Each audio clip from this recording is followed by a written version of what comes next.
विधानसभा निवडणुका 24च्या पराभवाला आम्ही सामोरं गेलेले आहोत। ते दुःख, ती खंत, त्या वेदना माझ्या सकट माझ्या मतदारसंघातल्या अनेक पदाधिकाऱ्यांना आणि आम जनतेला आहे।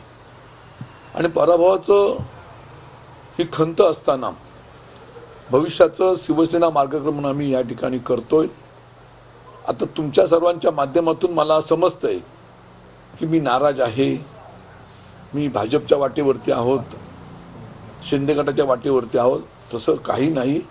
मी माझ्या मतदारसंघातल्या विविध रोजच्या कार्यपद्धतीवरती माझं मार्गक्रमण सुरू आहे। आणि म्हणून अशा तऱ्हेच्या ह्या बातम्या निश्चितपणे अफवा आहेत असं माझं या ठिकाणी आपल्या माध्यमातून मला संपूर्ण आमच्या जनतेला आणि शिवसेनेला सांगायचं आहे। हा निष्ठावंत सैनिक बाळासाहेबांचाच राहणार याबद्दल कुठची माझ्या मनामध्ये शंका नाही।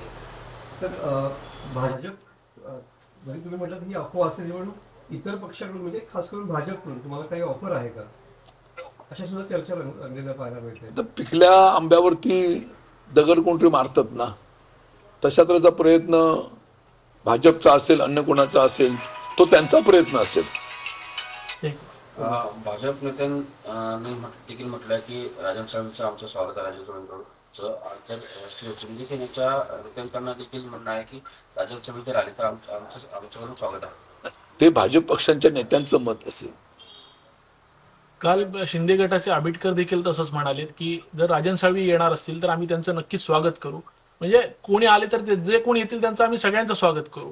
कसं आहे, पक्षात येणाऱ्या माणसाचं प्रत्येकाचं स्वागत करणं हे प्रत्येक पक्षाच्या प्रमुखाचं कर्तव्य असतं। त्या भावनेने त्यांच्या त्या भावना असतील, परंतु निश्चितपणे या संपूर्ण मतदारसंघामध्ये असेल, जिल्ह्यामध्ये असेल, कोकणामध्ये असेल, ज्या पद्धतीने मी संघटन कौशल्याने काम केलं त्या कामाच्या पोचपावतीवरती त्यांच्या त्या अपेक्षा असतील।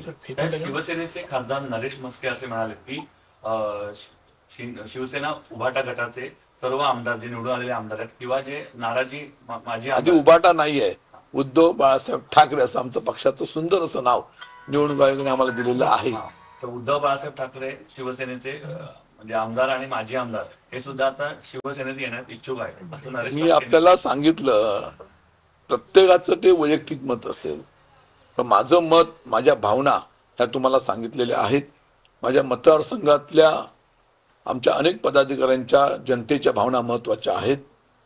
या बाबतीमध्ये याच्या आधी सुद्धा अनेकदा चर्चा झाली। मी आता माझ्या मतदारसंघामध्ये रोजच्या कार्यपद्धतीतून जात आहे। त्या ठिकाणी माझे अनेक पदाधिकारी भेटतील, माझी चर्चा करतील आणि ह्या आजच्या असलेल्या तुमच्या माध्यमातून, प्रसार माध्यमातून जे तुमच्या लोकांपर्यंत संदेश पोहोचलेला आहे त्या बाबतीमध्ये माझी पदाधिकारी मतदारांशी संपर्क साधतील आणि त्या दृष्टीने नक्की मी भविष्यामध्ये मार्गक्रमण करेन अशा तऱ्हेच्या माझ्या भावना आहेत। पण साहेब, निवडणूक झाल्यानंतर तुमच्याकडे वरिष्ठ नेत्यांनी कोणी संपर्क साधण्याचा प्रयत्न केला का? कारण असं म्हटलं जातंय की अजूनही तुमच्या बाबतीत जे आहे तसं संपर्क साधण्याचा प्रयत्न झालेला नाहीये। पराभवानंतर शिवसेनेचे पक्षप्रमुख उद्धव ठाकरे साहेबांनी मुंबई मातोश्री या ठिकाणी सर्व आमच्या पराभव झालेल्या उमेदवारांची मीटिंग घेतली होती।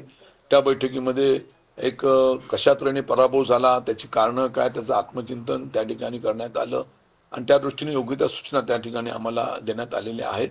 आणि म्हणून त्या पद्धतीने वरिष्ठ असा तोच आमच्या दृष्टीने महत्त्वाचा आहे। तुमच्याशी भाजपकडून संपर्क झालेला आहे का?